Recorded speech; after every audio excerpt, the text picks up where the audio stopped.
श्रोताबंधु साहित्य संस्कृति चिंतन यूट्यूब चैनल को आपण मानक मु स्वागत करुच्ची।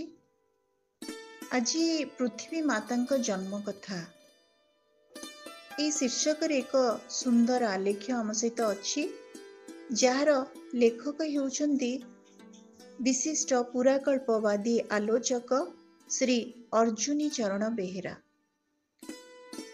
प्राचीन कालर कथा सेतबेले ए समस्त जगत जलमग्न होई रही थाए। से प्रलय जलरे भगवान विष्णु अनंत शय्यारे शयन करिथांती। विष्णुंक कर्णमूल मलरू दुईटी दानव जन्म हेले, मधु और कैटभ। समयक्रमे मधु और कैटभ दानवद्वय खूब दुर्दांत और बलशाली होई पड़ले। दिने अगाध जलरे सेमाने क्रीड़ा करुथिला बेले कहिले, ए जल कुआडू आसिला? एहाकु सृष्टि कला किए? आमको सृष्टि कला किए? ए जल मध्यरे निश्चय कौनसी अद्भुत शक्ति अछि और सेही शक्ति आमको सृष्टि करिछि। सेही शक्ति को चल अनुसंधान करिबा। सेमाने एपरि भाबुथिबा समयरे अंतरिक्षरु बाग्बीज बोली गोटिए शब्द शुणिबाकु मिलिला। सेमाने सेही ध्वनि को बारंबार उच्चारण करिबारे लागिले। एपरि प्राय 1000 वर्ष बीतीगला। सेही ध्वनि थिला माँ महामायांक बीज मंत्र। दिने सेमाने जलरे विचरण करुथांती। एई समयरे आकाशरु सेमाने गोटिए नारीर कंठस्वर शुणिले, जी कहुथिले, हे दैत्य द्वय, तुममानंक प्रार्थनारे मु संतुष्ट होइछि। तुमे मोते की वर मागुच माग। मधुकैटभ कहले, माँ, आपण आमको इच्छा मृत्युर वर प्रदान करंतु। सेही कंठस्वर पुणी कहिला, रे दानव, तुमर मृत्यु तुमर इच्छाधीन हेब नाही। मु चाहिले जाई तुमर मृत्यु हेब। तेबे मु तुमको वर देउची, देव बा दानव केही तुमको पराजित करि परिबे नाही। मांको सेही बरकु अमर वर मणि दैत्यद्वय आनंदित हेले।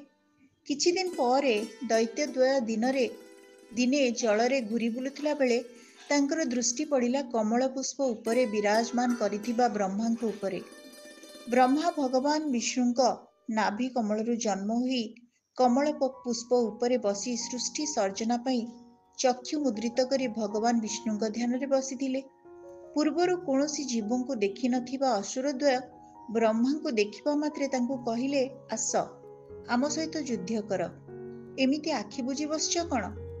वेदपति खूब भयभीत हुई अनंत शय्यारे जोगनिद्रारे शयन करिथिबा भगवान विष्णु को स्तुति करबाकू लागिले। मात्र ब्रह्मा जेते स्तुति कले मध्य तांको जोगनिद्रा भंग हेला नाही। ब्रह्मा तांको जाग्रत कराइबा पई शेषकू माँ जोगनिद्रा को स्तुति कले। ब्रह्मा को स्तुति रे देवी महामाया संतुष्ट हुई विष्णु को उपरु तांको माया उठाई नेबारु विष्णु जाग्रत हेले। भगवान को सम्मुखरे जूड़हस्त ब्रह्मा को देखि कहिले, पद्मजोनि, आपण जपतप छाड़ी एपरी भयभीत होई एठारे छिड़ा होइछन्ति काहेकि? ब्रह्मा तांकु समस्त कथा कही दैत्यंक कबळरू रक्षा करंतु बोली कहिले। विष्णु तांकु अभय देई कहिले, आपण आदौ भय करंतु नाही। आपण एठारे निरापदरे अवस्थान करंतु। दैत्यद्वय आपणको आक्रमण करबाकू आसिले मु तांकु एठी बध करिबी। सेमाने किछि करि परिबे नाही। ब्रह्मा को अनुसरण करी मधुकैटभ सेठारे आसी पहुंची कहिले, अरे तू आम सहित युद्ध न करी एठाकू पळाई आसछु? ए कण तोते रक्षा करिबो? आमे आगे तोते बध करू, तापरे ता कथा। जदि तू आम सह युद्ध न करि पारु तेबे आम शरण पस। विष्णु राक्षस दुहींक आह्वान शुणी कहले, तुमे दुहे अतीब बलशाली जना पड़ुच। हे वीर, जदि तुमर युद्ध करबाकू इच्छा, तुमे मो सह युद्ध करी तुमर अभिलाष पूर्ण कर। एथिरे मधु और कैटभ सम्मत हेले। विष्णुंक सह तांकर भयंकर बाहुयुद्ध आरंभ होईगला। एही युद्ध 5000 वर्ष धरी चलिला। विष्णु दैत्यंक सह युद्ध करी अत्यंत क्लांत होई पड़ी भाबिले, एमाने धैर्यर सह युद्ध करुचंती, अथच मु काहेकि क्लांत होई पड़ुची। विष्णु राक्षस दुई को कहिले, अरे तुमे दुई जण मो सह लड़ाई करुच, ମୁଁ ଏକା ଏକା ତୁମ ସହ ଲଢ଼ି ଥକି ପଡ଼ିଲିଣି। ମୋର ଟିକେ ବିଶ୍ରାମ ଆବଶ୍ୟକ। ମୋତେ ଟିକେ ବିଶ୍ରାମ ଦିଅ।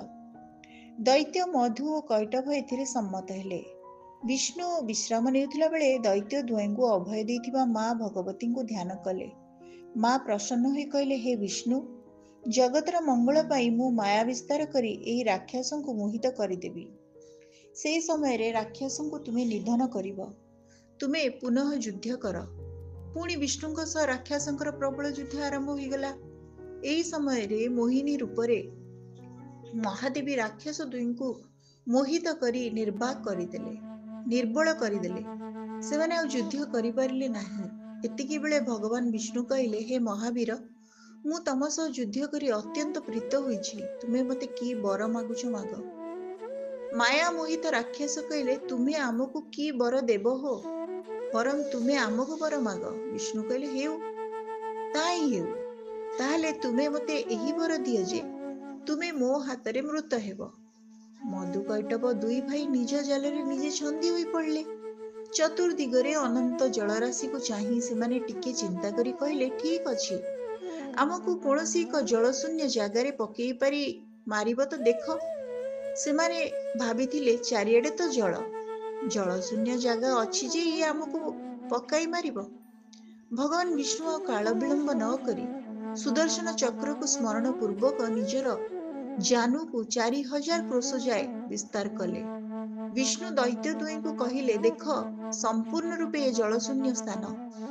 ତୁମ ମସ୍ତକକୁ ଏଠାରେ ରଖ। ମଧୁ କୈଟଭ ବିସ୍ମିତ ହୋଇ ତାଙ୍କ ଶିରକୁ ରଖିଦେଲେ। ଭଗବାନ ବିଷ୍ଣୁ ତତ୍କ୍ଷଣାତ୍ ସୁଦର୍ଶନ ଚକ୍ରରେ ରାକ୍ଷସ ଦ୍ୱୟଙ୍କ ମସ୍ତକ ଛେଦନ କଲେ। ବ୍ରହ୍ମା ରକ୍ଷା ପାଇଗଲେ। ଦେବୀଙ୍କ ମଧୁ କୈଟଭଙ୍କୁ ବର ମଧ୍ୟ ସଫଳ ହେଲା। ବିଶାଳ ଶରୀରଧାରୀ ସେହି ଦୈତ୍ୟ ଦ୍ୱୟଙ୍କ ମେଦ, ମଜ୍ଜା ଓ ରୁଧିରରେ ବିସ୍ତୃତ ଜଳଭାଗର କେତେକ ଅଂଶ ପୂରି ଉଠିଲା। ମେଦରୁ ସୃଷ୍ଟ ସେହି ଅଂଶକୁ ମେଦିନୀ କୁହାଗଲା। ରାଜା ପୃଥୁଙ୍କ ନାମାନୁସାରେ ତାହା ପୁଣି ପୃଥିବୀ ବୋଲି ପରିଚିତ ହେଲା। ରାଜା ପୃଥୁ ଗାଭୀ ରୂପୀ ଧରଣୀକୁ ଦୋହନ କରିଥିଲେ ବୋଲି ପୌରାଣିକ କାହାଣୀ ରହିଛି। ନୈମିଷାରଣ୍ୟରେ ସମବେତ ଋଷିମୁନିମାନଙ୍କୁ ସୂତ ମୁନି ଶ୍ରୀମଦ୍ ଦେବୀ ଭାଗବତରେ ମା ପରାଶକ୍ତି ମହାମାୟାଙ୍କ ଲୀଳା କଥା ଶୁଣାଇ ମେଦିନୀ ସୃଷ୍ଟିର ଏହି ସୁନ୍ଦର କାହାଣୀ କହିଥିଲେ। ଜୟ ମା ଧରିତ୍ରୀ। ଶ୍ରୋତାବନ୍ଧୁ, ସାହିତ୍ୟ ସଂସ୍କୃତି ଚିନ୍ତନ ୟୁଟ୍ୟୁବ ଚ୍ୟାନେଲରେ ଆଜି ଆମେ ଶୁଣୁଥିଲେ ପୃଥିବୀ ମାତାଙ୍କ ଜନ୍ମ ସମ୍ପର୍କରେ। ଏହି ଆଲେଖ୍ୟଟି ଆଲୋଚକ ଥିଲେ ଶ୍ରୀଯୁକ୍ତ ଅର୍ଜୁନୀ ଚରଣ ବେହେରା। ଆଜିର ଅଡିଓଟି ଆପଣମାନଙ୍କୁ କେମିତି ଲାଗିଲା? ଆପଣମାନଙ୍କର ମତାମତ ଅପେକ୍ଷାରେ ରହୁଛି। ଧନ୍ୟବାଦ।